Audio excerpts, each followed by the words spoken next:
Hello दोस्तों, आज हम पढ़ेंगे एरोमेटिक एसिड्स के बारे में जो कि बी फार्मेसी थर्ड सेमेस्टर में फार्मास्यूटिकल ऑर्गेनिक केमिस्ट्री सेकंड में बताए हुए हैं। ये कुछ चैप्टर हैं जैसे benzene and derivative, phenol, aromatic amines, aromatic acid हमारा आज का टॉपिक है और पॉलीन्यूक्लियर हाइड्रोकार्बन और साइक्लोएल्केन भी हैं। सो एरोमेटिक एसिड्स क्या हैं? एरोमेटिक एसिड्स वो कंपाउंड हैं जिनमें एक एरोमेटिक रिंग होगी, बेंजीन रिंग जैसे C6H6, साथ ही साथ इसमें एसिड ग्रुप लगा होगा। एसिड ग्रुप मतलब एक हाइड्रोजन जब रिप्लेस होके यहाँ पर कार्बोक्सिलिक एसिड लग जाएगा तो उसे हम एरोमेटिक एसिड्स कहेंगे। आज जैसे कि मैं आपको बता देता हूँ कि भी जो ऑर्गेनिक कंपाउंड की क्लासिफिकेशन जब हम पढ़ी थी, ऑर्गेनिक कंपाउंड जिनमें कार्बन होता है, ठीक है। सो इसमें हमने जब पढ़ा था ऑर्गेनिक कंपाउंड की क्लासिफिकेशन जब हम पढ़ रहे थे तो हमने देखा था कि उनमें कुछ एलिफेटिक आ जाते हैं और कुछ ये एरोमेटिक आते हैं। सो ये क्लासिफिकेशन में हमने जब देखा था, ये जैसे कार्बन चेन है, यहाँ पे कार्बन होगा तो इसके कार्बन की वैलेंसी 4 होती है। सो आप इसको कार्बन यहाँ पर लगा के हाइड्रोजन लगा सकते हो और इसकी वैलेंसी फुल कर सकते हो, ठीक है। सो ये था कि भी aliphatic side chain aliphatic acid है, क्योंकि एलिफेटिक मतलब कार्बन चेन के साथ एसिड ग्रुप लगा। ये दोस्तों नॉन एरोमेटिक है, इसमें एरोमेटिक रिंग तो है बट ये हक्कल रूल को फॉलो नहीं कर रही, सो इसलिए ये नॉन एरोमेटिक है। सो एरोमेटिक ये इसलिए बोला गया है इन्हें क्योंकि ये हक्कल रूल फॉलो भी करते हैं। चलिए हक्कल रूल के बारे में भी जान लेते हैं कि हक्कल रूल क्या है। जैसे ये बेंजीन की हम बात कर रहे थे कि बेंजीन जैसे हक्कल रूल फॉलो करता है कि नहीं, ठीक है। हक्कल रूल ऑफ एरोमेटिसिटी में क्या बताया था कि भी एक तो साइक्लिक होना चाहिए, जैसे हमने बेंजीन रिंग के बारे में बताया कि ये साइक्लिक रिंग है, ठीक है। दूसरा उसने बताया था कि it should be in the conjugation. Conjugation जैसे ये इसमें आ रहा है पाई सिग्मा पाई बॉन्ड होनी चाहिए, ऐसी कंजुगेशन होनी चाहिए। जैसे ये बताया, एक और बता दिया है यहाँ पे कि पाई सिग्मा पॉजिटिव होना चाहिए, पाई सिग्मा नेगेटिव होना चाहिए, ऐसी कंजुगेशन होनी चाहिए। और साथ ही साथ उन्होंने ये भी बोला था 4n+2 equal to pi electron कितने हैं, ठीक है, ये एक फॉर्मूले के साथ। यहाँ पर n जो है, n की वैल्यू हमेशा 1 2 3 4 5 तक की आनी चाहिए। चलिए मैं आपको एक एग्जांपल करके बताता हूँ, उससे आपको ज़्यादा क्लियर होगा, ठीक है। हक्कल रूल ऑफ एरोमेटिक, जैसे ये बेंजीन रिंग है, यहाँ पर आपने देखा है कि ये बेंजीन रिंग है। बेंजीन रिंग मतलब कि यहाँ पर कार्बन, इसके यहाँ पे भी कार्बन और हाइड्रोजन इसके साथ 6 कार्बन लगे हुए हैं और 6 हाइड्रोजन लगे हुए हैं, ठीक है। आप इसमें देख लीजिए कि इसमें जो अगर हमने बताना है कि ये एरोमेटिक है कि नहीं, हम ये देख रहे हैं कि इसमें कंजुगेशन भी बताया है। जैसे इसमें ये एक सिग्मा बॉन्ड है, ये आप कह सकते हो ये सिग्मा बॉन्ड है, ये इसमें 2 बॉन्ड में एक सिग्मा एक पाई होगा। इसमें मतलब कि pi bond sigma bond pi ऐसी कंजुगेशन भी आ रही है, साथ ही साथ ये साइक्लिक भी है और साथ ही साथ ये 4n+2 इक्वल टू 6। ये दोस्तों 6 क्यों हुआ? क्योंकि यहाँ पर हमने देखा था कि ये एक इक्वेशन थी 4n+2 इक्वल टू जो ये पाई इलेक्ट्रॉन कहते हैं। इसमें दोस्तों पाई इलेक्ट्रॉन अगर आप बात करें तो ये सिग्मा है और पाई इलेक्ट्रॉन, इसमें एक पाई इलेक्ट्रॉन, जैसे ये पाई इलेक्ट्रॉन है, ये पाई इलेक्ट्रॉन ये एक बॉन्ड है पाई बॉन्ड। इसमें 2 इलेक्ट्रॉन होंगे, एक पाई बॉन्ड में 2 इलेक्ट्रॉन है। यहाँ कितने हैं? यहाँ 3 पाई बॉन्ड बताएं तो यहाँ में कितने होंगे? 6। अगर हम यहाँ पे हक्कल रूल की जो एक इक्वेशन थी उसको अगर हम अप्लाई करें तो ये क्या बन जाएगा? 4n+2 equal to 6। 6 इसलिए है क्योंकि जो इसमें नंबर ऑफ पाई थे, एक पाई था तो उसमें एक पाई बॉन्ड में 2 इलेक्ट्रॉन आ रहे थे। यहाँ पर हमने हक्कल रूल को इक्वेशन को यहाँ पर अप्लाई किया तो ये क्या बना? 4n equal to 6। ये इधर चला गया, यहाँ 4 आ गया। यहाँ आप देखो कि जो n की वैल्यू है वो 1 आ रही है। ये एरोमेटिक है कि n की वैल्यू हमेशा ही एक इंटीजर्स में आनी चाहिए, ना कि इन उसमें आनी चाहिए। क्या आप कह सकते हो यहाँ जैसे ऐसे रेशियो में नहीं आनी चाहिए, ठीक है ना, या इसको फ्रैक्शन में नहीं आनी चाहिए, ठीक है। ये तो था एरोमेटिक के बारे में। ये हमारा टॉपिक नहीं है, ये मैं सिर्फ आपकी नॉलेज के लिए आपको बता रहा हूँ। हमारा टॉपिक था एरोमेटिक रिंग। मैंने आपको बता भी दिया कि एरोमेटिक कौन से कंपाउंड होते हैं जो हक्कल रूल फॉलो करते हैं, ठीक है। साथ ही साथ मैंने आपको ये भी बता दिया किसी एरोमेटिक के जो एक हाइड्रोजन के साथ अगर रिप्लेस होने के बाद यहाँ पर कार्बोक्सिलिक एसिड लग जाए इस हाइड्रोजन के साथ, तो वो से हम ये बोलेंगे ये जैसे हमारा बेंजोइक एसिड है, ठीक है। ये आज हम इसके और भी देख लेते हैं। जैसे मैं आपको एक एग्जांपल बता देता हूँ। जैसे ये एक कार्बोक्सिलिक, ये एलिफैटिक कार्बोक्सिलिक एसिड है। ये एलिफैटिक हो चाहे एरोमेटिक हो, ये दोनों ही क्या है, स्ट्रॉन्ग एसिड हैं। क्यों? क्योंकि ये अपना H पॉजिटिव आयन बहुत जल्दी रिलीज कर देते हैं। हमने पढ़ा था अकॉर्डिंग टू अर्हीनियस कंसेप्ट के कि अगर कोई सब्सटेंस अगर वाटर में H पॉजिटिव आयन जैसे HCl अगर H पॉजिटिव आयन देता है तो वो क्या है, एसिड है। अगर वो जैसे कोई वाटर में OH दे रहा है तो NaOH जो है वो OH देता है, तो इसलिए उसे हम बेस बोलते हैं। सो कार्बोक्सिलिक जो ये है कार्बोक्सिलिक एसिड्स है, ये एलिफैटिक कार्बोक्सिलिक एसिड या एरोमेटिक है, ये अपना H पॉजिटिव आयन बहुत जल्दी रिलीज कर देते हैं। सो इसलिए हम इसको स्ट्रॉन्ग एसिड्स भी बोलते हैं, ठीक है ना। सो ये भी है। ये आपका नॉमेनक्लेचर की अब बात करें थोड़ी सी। एक्चुअल में हमारे जो टॉपिक हैं ये टॉपिक्स, तो ये हम बात करें तो टॉपिक हमारा है एक acidity and effect on substitution of acidity and important reaction of. So मैं आपको नॉमेनक्लेचर जस्ट बता रहा हूँ ताकि आपको थोड़ा सा अच्छी तरह से क्लियर हो जाए। सो ये एलिफैटिक नेमिंग अगर हमने किसी करनी हो एलिफैटिक की, जैसे ये कंपाउंड है, एक होता है क्या कहते हैं केमिकल नेम, उसका केमिकल फार्मूला, और एक होता है आयोपैक। आयोपैक मतलब international union of pure and applied chemistry. So जैसे ये है, ये क्या होगा, ये अगर इसकी जगह हम ये अल्काइल ग्रुप रिप्रेजेंट करेंगे, इसको हम अल्कानोइक की तरह रिप्रेजेंट करेंगे, ठीक है ना। सो अगर हम इसकी बात करें तो ये क्या है, this is the structure of the formic acid, ठीक है। सो ये यहाँ पर एक ही लगा है मतलब कार्बन, तो ये मिथानोइक होगा, क्योंकि मैंने आपको ऊपर ही बताया था ये यहाँ 2 कार्बन है तो इसका नाम क्या होगा, मिथाइल, क्योंकि एक मिथाइल लगा और साथ ही साथ कार्बोक्सिलिक, मिथाइल कार्बोक्सिलिक एसिड, या इसे एसिटिक एसिड भी बोल देते हैं, ये इसका केमिकल नेम है। अगर इसका आयुपैक नेम बताना हो तो ये देखें 2 कार्बन लगे, मिथ और इथ, और यहाँ पर इसका नाम क्या होगा, इथानोइक एसिड, ठीक है। सो ये कुछ और भी कंपाउंड है, ये आप लिख सकते हैं, ठीक है। चलिए अब हमारे टॉपिक की तरफ चलते हैं हम। सो हमारा अगर सिलेबस में बात करें तो एक होगा acidity and effect of substitution on acidity and important reaction of benzoic acid, ठीक है। सो दोस्तों एरोमेटिक एसिड्स मैंने आपको बताया था, ये ऐसी ये बेंजीन है। बेंजीन को जब भी हम एसिड के साथ रिएक्ट करते हैं तो ये क्या बना देता है, हमारा बेंजोइक है, क्योंकि बेंजीन एक एसिड इसके साथ एक हाइड्रोजन के साथ वो रिप्लेस होकर यहाँ पर एसिड ग्रुप लग जाता है। हाइड्रोजन मैंने लिखा भी है of the benzene is replaced with the carboxylic acid, ठीक है। सो ये एलिफैटिक की है कि एक साइड चेन है, इसमें कुछ भी आप लगा सकते हो। ये CH3 है, अल्काइल ग्रुप है। जैसे अल्काइल किससे बना है, ये 4 है, ये किसकी, ये मीथेन की हमने एग्जांपल बता देते हैं। जब मीथेन में से एक हाइड्रोजन एटम रिप्लेस कर दोगे तो ये क्या बन जाएगा, ये आपका एस को रिप्लेस कर दो तो ये अल्काइल है। अगर इस ऐसे ही किसी C2H6 की अगर बात करें तो उससे एक अगर रिप्लेस कर जाएं तो उससे हम ये बन जाएगा आपका मिथाइल, वो इथाइल बन जाएगा C2H5। सो R जो है वो कोई भी आपका अल्काइल हो सकता है, ठीक है ना। सो एलिफैटिक एसिड्स की एग्जांपल, एक साइड चेन साथ में एसिड लगा है, ठीक है। चलिए हम बात कर रहे हैं अब हमारा जो टॉपिक था एसिडिटी ऑफ एरोमेटिक कंपाउंड। दोस्तों एसिडिटी का मतलब क्या है कि जैसे कार्बोक्सिलिक, ये क्या है, बेंजोइक एसिड, क्योंकि बेंजीन लगा है। जो ये हम बात करें बेंजोइक, इसमें एसिड्स भी लगे हुए हैं, तो ये अगर डिसोसिएशन इसकी करें तो ये अपना H पॉजिटिव आयन रिलीज कर देता है, ठीक है ना। तो H पॉजिटिव आयन रिलीज करें तो बेंजोएट आयन दे देता है, ठीक है।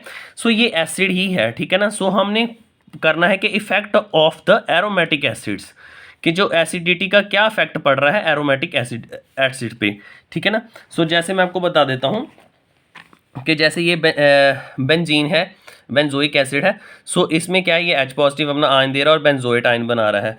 सो अब इसकी बात करें कि बेंजीन तो स्टेबल ही है। क्यों है कि जैसे हमने बताया कि ये एरोमेटिक है, अपनी एरोमेटिसिटी, जैसे मैंने आपको हक्कल रूल के बारे में बताया था, ठीक है ना। उसमें मैंने आपको ये एक बता दिया था यहाँ पर कि जैसे ये बेंजीन है, ये रेजोनेंस शो करती है, ठीक है ना। रेजोनेंस के बारे में मैं आपको बता देता हूँ। चलिए रेजोनेंस का मतलब होता है कि डी लोकलाइजेशन ऑफ द जो रुक जाए, हाँ, definition delocalization of the electron, ठीक है ना। जो इलेक्ट्रॉन पाई इलेक्ट्रॉन उनकी डी लोकलाइजेशन, उसे हम रेजोनेंस बोलते हैं। जैसे मैं आपको जैसे एक वैसे स्ट्रक्चर एक बता देता हूँ, जैसे ये पायरोल की एक एग्जांपल मैंने बताई है। तो ये जो इसमें जो बताए हुए हैं ये पाई बॉन्ड है, इनकी जो डीलोकलाइजेशन का मतलब कि ये जो बॉन्ड है ये ट्रांसफ़र हो रहा है। कोई स्ट्रक्चर अगर जितनी ज़्यादा अपनी एक रेजोनेंस स्ट्रक्चर्स बनाती है वो उतनी ज़्यादा स्टेबल होती है, ठीक है ना। सो बेंजीन भी इसी तरह है। बेंजीन की काफ़ी स्ट्रक्चर, बेंजीन अपनी 2-3 स्ट्रक्चर्स जो है रेजोनेंस स्ट्रक्चर शो करता है, इसलिए बेंजीन की स्टेबिलिटी है। बट हमारा है टॉपिक के भी हमने एसिडिटी ऑफ एरोमेटिक एसिड्स का बताना है। एरोमेटिक मतलब हमने एसिडिटी की जो एरोमेटिक एसिड्स हैं ये इनकी एसिडिटी के बारे में बताना है। ये तो हमने बता दिया कि भी ये H पॉजिटिव आयन रिलीज कर रहे हैं। अब ये देखें जब ये रिलीज कर देगा तो यहाँ रहेगा नेगेटिव चार्ज, ठीक है। सो ये नेगेटिव चार्ज के कारण क्या होगा कि यहाँ पर ये इलेक्ट्रॉन ये अपनी शेयरिंग करने शुरू कर देंगे, टॉटोमरिज्म जिसे हम बोल सकते हैं, ठीक है ना, शेयरिंग ऑफ द चार्ज। कि भी इसमें जब ये इसने अपना H पॉजिटिव आयन दे दिया, यहाँ पर नेगेटिव चार्ज रह गया, ठीक है ना। सो ये नेगेटिव चार्ज होने के साथ क्या होगा कि इसमें इलेक्ट्रॉन डेंसिटी जो है ज़्यादा हो गई है। सो अब ये क्या करेगा, इसको अपना ये बॉन्ड की जो ये चार्ज को शेयर कर देगा और ये अपना बॉन्ड शेयर कर देगा, जिसे हम टॉटोमरिज्म बोल रहे हैं। सो इसी तरह से ये अपनी शेयरिंग करेंगे और क्या होगा, ये अपनी स्टेबिलिटी को बरकरार रखेंगे, ठीक है ना। सो मैंने यही लिखा, sharing of charge and the bond, मतलब ये चार्ज ये अपनी जब ये एक प्रॉपर जब डिसोसिएशन होंगे, सो डिसोसिएशन जो अपना H पॉजिटिव आयन तो रिलीज कर दिया इन्होंने, बट अगर एसिड्स आ जाए यहाँ पर नेगेटिव चार्ज आएगा, मतलब इलेक्ट्रॉन की डेंसिटी बढ़ गई यहाँ पर। सो इस डेंसिटी को कवर करने के लिए ये आपस में ही शेयरिंग करनी शुरू कर देते हैं। ये अपना इसको जो इलेक्ट्रॉन है इसको दे देता है और ये और ऑक्सीजन को, और ये अपना जो बॉन्ड है इधर आ जाता है, ठीक है ना। सो इनमें आपस में ही शेयरिंग चलनी शुरू हो जाती है, जिसके कारण ये अपनी स्टेबिलिटी को बरकरार रखते हैं। चलिए यहाँ मैं आपको बता भी देता हूँ, बेंजोएट आयन, जैसे कि ये बेंजोएट आयन है, ये कैसे बना है, ये अब बना है जब मैंने ऊपर बनाया था यहाँ पे कि बेंजोइक एसिड, और इसकी क्या हुआ कि ये जब इसको डिसोसिएशन हुई तो H पॉजिटिव बेंजोएट आयन। सो ये benzoin ion make stable itself by sharing of the charge, मतलब इसने अपना शेयर इसको ऑक्सीजन को दे दिया, अपने इलेक्ट्रॉन इसको दे दिया, और इसने अपने जो बॉन्ड है इधर अपने शिफ्ट कर दिए, ऑक्सीजन के पास दे दिए। सो ये जो चार्ज और बॉन्ड की शिफ्टिंग हो रही है, जिसे हम टॉटोमरिज्म भी बोल देते हैं। सो इससे इनकी स्टेबिलिटी जो रहती है, अगर कोई कंपाउंड स्टेबल भी है तो उसकी एसिडिटी भी ज़्यादा होती है, ठीक है ना। जैसे मैंने बेंजीन का बताया था मैंने आपको कि बेंजीन के भी वो रेजोनेंस शो कर रही है, तो उसकी 2-3 स्ट्रक्चर जो बनती है, ठीक है ना, मतलब जो डीलोकलाइजेशन ऑफ पाई इलेक्ट्रॉन होता है उसमें क्या होता है कि वो शिफ्टिंग हो रही है। शिफ्टिंग किसकी हो रही है, पाई इलेक्ट्रॉन की हो रही है। तो वो बेंजीन भी जैसे, पर हमारा यहाँ टॉपिक था कि हमने एरोमेटिक एसिड की एसिडिटी के बारे में बताना था। सो अगर कोई जो एरोमेटिक एसिड, मतलब जिसमें एरोमेटिक रिंग भी है और साथ ही यहाँ पर एसिड भी है, ये क्या करेंगे जब इसकी डिसोसिएशन होगी, H पॉजिटिव आयन तो रिलीज, हमने अब इसकी बताना था कि ये जो बेंजोएट है, बेंजोनेट आयन है, ये अब स्टेबल है कि नहीं। बेंजीन रिंग तो स्टेबल है, पर हमने एसिड की भी स्टेबिलिटी साथ में बतानी थी। फिर मैंने ये आपको बता दिया कि जब ये डिसोसिएट आयन हो गया तो यहाँ पर इलेक्ट्रॉन डेंसिटी होगी, क्योंकि मैंने आपको बताया था कि ये एक जैसे ये नेगेटिव चार्ज आ जाएगा, तो इसमें क्या होगा कि ये इलेक्ट्रॉन एनरिच है। सो इलेक्ट्रॉन एनरिच होने के कारण ये अपना इसको ऑक्सीजन को दे देगा, अपना जो इलेक्ट्रॉन है, और ये अपना बॉन्ड के साथ इसको बॉन्ड ऑक्सीजन को इधर शेयर कर देगा। सो ये अपने आप में ही चार्ज और बॉन्ड की शेयरिंग के साथ खुद की स्टेबिलिटी को बरकरार रखते हैं, और जिसके कारण अगर स्टेबिलिटी जिनकी ज़्यादा होती है उनकी एसिडिटी भी ज़्यादा होती है। ये आप लिख लें, ठीक है। चलिए उसके बाद हम पढ़ रहे हैं कि इफेक्ट ऑफ सब्स्टिट्यूशन। ये भी हमारा सिलेबस में बताया है कि effect of substitution on acidity क्या है। सो इफेक्ट ऑफ सब्स्टिट्यूशन का दोस्तों क्या होता है कि जब कोई भी एक, जैसे आप क्रिकेट में भी देखते हैं कि अगर कोई प्लेयर को कोई चोट लग जाती है तो उसकी जगह कोई अल्टरनेटिव आ जाता है, सब्स्टिट्यूट आ जाता है। सो अगर हम इसकी बात करें तो जैसे ये बेंजीन रिंग है, बेंजीन रिंग के यहाँ से कोई H पॉजिटिव आयन रिमूव हो गया और उसकी जगह क्या आ गया है, उसकी जगह यहाँ पर कोई और ग्रुप आ गया, तो उसे ये सब्स्टिट्यूशन हम बोलेंगे, ठीक है ना। Replace of the hydrogen is some other group, ठीक है ना। कभी जो हाइड्रोजन इसकी रिप्लेसमेंट हो और उसके साथ कोई और ग्रुप लग जाए, उसके बोलते हैं सब्स्टिट्यूशन। और हमने बताना है कि इस एसिड, मतलब जब कोई सब्स्टिट्यूशन हो जाती तो उस पर एसिडिटी का क्या इफेक्ट पड़ता है। सो सब्स्टिट्यूशन का मतलब जो सब्स्टिट्यूशन मैंने आपको बता दिया। अब हमने बात करना है कि जैसे ये बेंजोइक एसिड है, इसमें एक तो होते हैं इलेक्ट्रॉन डोनेटिंग ग्रुप और एक होते हैं इलेक्ट्रॉन विड्रॉइंग ग्रुप। जैसे ये इन्होंने क्या, ये मैंने बताया था आपको, it is the benzoic acid, benzoic acid है। अब इसमें क्या हुआ कि जब ये डिसोसिएशन हुई तो ये बन गया बेंजोएट आयन, बेंजोएट आयन बन गया। सो अब जो एसिडिटी का हमने सब्स्टिट्यूशन का इफेक्ट बताना है, अब ये इफेक्ट होगा कि अगर कोई जैसे ये बेंजोएट आयन बन गया कि यहाँ पर तो ऑलरेडी नेगेटिव चार्ज है, ये मतलब कि यहाँ पर इलेक्ट्रॉन एनरिच है। अब कोई भी ऐसा कभी कोई डोनेटिंग ग्रुप यहाँ पर लग जाता है कि कोई इसको दे रहा है, कभी इसके पास ऑलरेडी इलेक्ट्रॉन है और कोई ऐसा कंपाउंड लग जाता है इलेक्ट्रॉन डोनेटिंग, जिसे हम क्या बोल देते हैं, जिसे हम plus electron plus I effect भी बोलते हैं। अगर इसके पास ऑलरेडी इलेक्ट्रॉन ज़्यादा है, कोई और कंपाउंड इसको और दे रहा है, एक मतलब एक बंदा है जिसके पास पहले से सब कुछ है, उसको कुछ और भी देगा तो उसको बर्डन सा लगेगा, ठीक है ना। सो यही है कि अगर इसके पास इलेक्ट्रॉन पहले से है और कोई और आके ग्रुप लगे वो भी उसको दे रहा है, तो उसको पहला ही वो अपना बहुत मुश्किल से कह रहे हैं कि भी उसकी डेंसिटी है तो उसके बर्डन सा लगेगा। सो अगर डेंसिटी ज़्यादा होगी तो उसकी एसिडिटी पे भी इफेक्ट पड़ेगा। सो एसिडिटी का इफेक्ट पड़ता है सब्स्टिट्यूशन पे कि कौन सा ग्रुप लग रहा है, इधर वो इलेक्ट्रॉन डोनेटिंग है और इलेक्ट्रॉन पॉजिटिव इलेक्ट्रॉन विड्रॉइंग है। विड्रॉइंग का मतलब होता है कि कौन ऐसा ग्रुप जो इलेक्ट्रॉन ले रहा है, ठीक है ना, विड्रॉ करा रहा है, जैसे हम पैसे निकलवाते हैं ना, ठीक है ना। सो इसमें अगर कोई ऐसा इसके पास इलेक्ट्रॉन पहले से हैं तो ऐसा कोई ग्रुप लग जाए कि भाई जो इसके इलेक्ट्रॉन ले रहा है, तो इसके क्या होगा, इसका बर्डन कम हो जाएगा और इसकी एसिडिटी क्या होगी, इसकी एसिडिटी जो है इंक्रीज हो जाएगी, ठीक है ना, मतलब इसकी स्टेबिलिटी भी अच्छी रहेगी, ठीक है। सो ग्रुप पे ऊपर डिपेंड करता है कि भी एसिडिटी का कि कौन सा ग्रुप उसके पर लगा हुआ है, ठीक है ना। सो मैंने यही यहाँ पर भी लिखा हुआ है कि when the electron donating group is attach to the benzoate ion. Benzoate ion मतलब जो डिसोसिएट होकर बेंजोइक एसिड से बने हैं, कि भी अगर कोई ऐसा कंपाउंड लग गया है यहाँ पे जो डोनेट कर रहा है, ठीक है ना, इसके पास ऑलरेडी पहले से है और कोई और कंपाउंड इसको डोनेट कर रहा है, तो इसके पास बर्डन ज़्यादा होगा। अगर ज़्यादा इसकी डेंसिटी हो जाएगी तो स्टेबिलिटी इसकी क्या होगी, डिक्रीज हो जाएगी। अगर कोई ऐसा है जो इसका बर्डन कम कर रहा है, मतलब इसके इलेक्ट्रॉन ले रहा है, जिसे हम प्लस आई इफेक्ट बोलते हैं, तो इसकी क्या होगी, स्टेबिलिटी बढ़ जाएगी, ठीक है ना। सो ये कुछ एग्जाम्पल है इलेक्ट्रॉन डोनेटिंग ग्रुप की, CH3 C2H, ये इसे हमें मिथाइल बोल सकते हैं, इथाइल बोल सकते हैं, और ये इलेक्ट्रॉन विड्रॉइंग ग्रुप हो गए, जैसे ये नाइट्रोजन डाइऑक्साइड, क्लोरीन, फ्लोरीन, ठीक है। और एक और आते हैं जिसे हम बोलते हैं इलेक्ट्रोनेगेटिव एलिमेंट्स। इलेक्ट्रोनेगेटिव एलिमेंट्स का क्या मतलब होता है कि कोई ऐसे एलिमेंट जो अट्रैक्ट कर रहे हैं इलेक्ट्रॉन टुवार्ड्स इटसेल्फ, कि कोई जैसे ये आयोडीन, ब्रोमीन एंड क्लोरीन है कोई, अब ये भी एक तरह का जो नेगेटिव जैसे इलेक्ट्रॉन विड्रॉइंग होते हैं उसकी तरह ही होते हैं, ये अट्रैक्ट कर रहे हैं अपनी तरफ। अगर कोई इसके साथ ऐसा कोई ग्रुप लग जाए इस स्ट्रक्चर के साथ जो इलेक्ट्रोनेगेटिव है, जो अट्रैक्ट कर रहा है, तो ऑब्वियस ही बात है कि अगर कोई अट्रैक्ट कर रहा है अपनी तरफ, इसके ले रहा है, जो इलेक्ट्रॉन ले रहा है, तो इसकी जो है स्टेबिलिटी बढ़ जाएगी, ठीक है ना। सो उससे क्या होगा कि इसकी स्टेबिलिटी पे भी फर्क पड़ेगा, ठीक है। सो ये इलेक्ट्रोनेगेटिव एलिमेंट्स हैं, जिससे क्या होगा भी अगर कोई ऐसा कंपाउंड बेंजोएट आयन की स्ट्रक्चर पर लग जाए जो इसके इलेक्ट्रॉन डोनेट, इसको जो कह रहे हो कि भी अपनी तरफ ऐसा कोई ग्रुप लग जाए जो अपनी तरफ अट्रैक्ट कर रहा है, तो इसकी डेंसिटी पे भी जो फर्क पड़ जाए, इसकी डेंसिटी कम हो जाएगी और इसकी स्टेबिलिटी बढ़ जाएगी, जैसे प्लस आई में होता है, ठीक है ना। सो वो इलेक्ट्रॉन नेगेटिव ग्रुप कौन से होंगे, आयोडीन, ब्रोमीन, कोई भी हो सकता है, ठीक है ना, जो अपनी तरफ इलेक्ट्रॉन खींच सकते हैं, ये सारे अपनी तरफ खींच सकेंगे। अगर खींच लेंगे तो उससे क्या होगा, डेंसिटी कम हो जाएगी बेंजोएट आयन की, ठीक है ना। बेंजोएट आयन जो बेंजोइक एसिड के डिसोसिएशन के बाद बने हैं, ठीक है ना। सो अगर वो अपनी तरफ खींचेंगे तो उसकी डेंसिटी अगर कम हो जाएगी तो उसकी स्टेबिलिटी बढ़ जाएगी।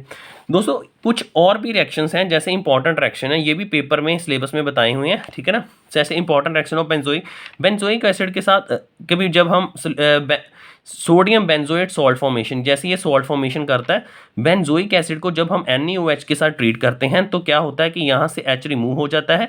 सो ये वाला N जो है यहाँ पर नेगेटिव चार्ज आता है, ठीक है ना, ये पॉजिटिव है, H पॉजिटिव आयन देते हैं ना ये। सो यहाँ पर क्या होता है कि भाई ये यहाँ पर N आ जाता है, क्योंकि Na पॉजिटिव होता है, यहाँ पर लग जाता है। सो ये क्या बन जाता है, सोडियम बेंजोएट सॉल्ट फॉर्मेशन करते हैं, मतलब बेंजोइक एसिड जो है बेस की प्रेजेंट में, आपने पढ़ा भी होगा कि जब HCl और NaOH की रिएक्शन करा देते हैं तो वो सॉल्ट फॉर्मेशन करते हैं। सेम वैसा ही कुछ चल रहा है कि ये एसिड है और इसके साथ बेस की रिएक्ट की और सॉल्ट फॉर्मेशन हुई, ठीक है ना, ये भी एक रिएक्शन है और वाटर की एलिमिनेशन होगी। सेकेंड रिएक्शन होगी जैसे एस्टर फॉर्मेशन। एस्टर फॉर्मेशन का मतलब कि जैसे एस्टर आपने देखा होगा कि इसे बोलते हैं RO आर जो है वो हमने अल्काइल ग्रुप मैंने आपको बताया था, कोई भी अल्काइल C2H3 भी हो सकता है और C2H5 भी हो सकता है। और जो इन दोनों को जैसे ये यहाँ भी मिथाइल हो दोनों तरफ और दोनों को जोड़ने वाला जो होगा उसे हम एस्टर बोलते हैं, ठीक है। सो इसमें बेंजोइक एसिड को रिएक्शन की, यहाँ से फिर यहाँ मतलब डिसोसिएशन हो गई। सो क्या हुआ, यहाँ ये भी टूटेगा, ये पॉजिटिव में टूट जाएगा और ये नेगेटिव में टूट जाएगा। यहाँ से OH और यहाँ से H वाटर रिमूव हो जाएगा और ये जो है इस पॉजिटिव वाला पार्ट जो है इस नेगेटिव पार्ट के साथ जुड़ जाएगा, ठीक है। और ये बन जाएगा एस्टर। एस्टर क्यों है, एक यहाँ पे भी ग्रुप लगा हुआ, एक यहाँ पे भी लगा हुआ है, सो ये एस्टर फॉर्मेशन भी हो जाती है, ठीक है दोस्तों। एक और एक्शन है जो है formation of the acyl halide. Halide होते हैं हैलोजन। सो बेंजोइक एसिड को हमने रिएक्ट कराया फॉस्फोरस पेंटाक्लोराइड के साथ रिएक्ट कराया। इसने ये जो था यहाँ से जो एक यहाँ से रिमूव हो गया H और यहाँ से Cl, सो यहाँ पर आ गया HCl रिमूव हो गया। सो दूसरा आया कि भी यहाँ पर Cl3 था, सो 3 यहाँ पर चले गए, 5 क्लोरीन थे, 3 यहाँ से चले गए, 1 यहाँ पर चला गया। अब कितने रह गए, 1 रह गया और 1 जो है वो यहाँ पर लग जाएगा। सो यहाँ पर क्या होगा कि यहाँ पे COCl फॉर्मेशन आ जाएगी, बेंजोइल हलाइड, मतलब हलाइड ये हैलोजन और बेंजोइल ये स्ट्रक्चर के साथ, ठीक है ना। सो फॉर्मेशन ऑफ एसिल हलाइड का मतलब कि जब हम फॉस्फोर पेंटाक्लोराइड के साथ रिएक्ट करते हैं तो एक HCl निकल जाता है, यहाँ पर मैंने बता दी, एक यहाँ पर H और एक यहाँ से HCl, एक हो गया। यहाँ पर 3 यहाँ पर Cl आ गए। तो उसके बाद क्या हुआ कि भी ये जो ऑक्सीजन था, एक यहाँ पर ऑक्सीजन आ गया, ठीक है ना, फॉस्फोरस तो इसके पास ऑलरेडी था। सो ये हलाइड फॉर्मेशन बेंजोइल हलाइड बन जाते हैं और साथ ही साथ इसे हम जो POCl3 बनेगा से हम बोलेंगे फॉस्फोरल क्लोराइड बन जाएगा, ठीक है। सो एक रिएक्शन और है, उस रिएक्शन का नाम बोलेंगे हम reaction of the benzoyl alcohol. Benzoyl acid को हम कोई भी ऐसे कंपाउंड के रिड्यूसिंग एजेंट जैसे लिथियम एल्यूमिनियम टेट्रा हाइड्रोक्साइड के साथ रिएक्ट किया तो ये बेंजोइल अल्कोहल बना देंगे। अल्कोहल मतलब जैसे जिनके पास OH होता है, यहाँ से क्या है कि H जो है रिमूव हो जाएगा और ठीक है, और यहाँ पर वाटर एलिमिनेशन होगी, ठीक है। सो यहाँ पर जो एक फॉर्मेशन आएगी, एक रिएक्शन होगी। सो इसके पास क्या है कि CH2OH यहाँ पर जुड़ जाएगा और साथ ही साथ यहाँ से वाटर रिमूव होगा, ठीक है ना। मतलब यहाँ पर अल्कोहल फॉर्मेशन आएगी जब रिड्यूसिंग एजेंट के साथ हम रिएक्ट करेंगे, ठीक है ना। यहाँ से एक हाइड्रोजन यहाँ से रिमूव होगा, ठीक है।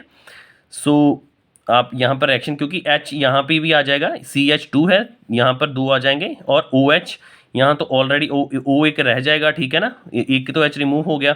सो ये आपका बन जाएगा बेंजोइल अल्कोहल, साथ ही साथ ये वाटर भी बन जाएगा। एक रिएक्शन और है जो इंपॉर्टेंट रिएक्शन है, जैसे डी कार्बोक्सिलेशन। डी कार्बोक्सिलेशन का डी मतलब रिमूव और किसका रिमूव होना, कार्बन का रिमूव होना। सो यहाँ से देखो CO2 रिमूव हो रहा है, सो यहाँ पर H रहेगा और कैल्शियम ऑक्साइड और नाइट्रोजन हाइड्रोक्साइड के साथ जब रिएक्ट किया, ठीक है, ये क्या है, it is the structure of benzoic acid के साथ हम रिएक्ट कर रहे हैं। तो ये कार्बन डाइऑक्साइड की रिमूवल होगी in the presence of calcium oxide और सोडियम हाइड्रोक्साइड के साथ प्रेजेंस में करेंगे तो ये क्या बन जाएगा, यहाँ पर H रह जाएगा और ये हमारा बेंजीन की फॉर्मेशन और साथ में कैल्शियम कार्बोनेट जो रिमूव हो जाएगा।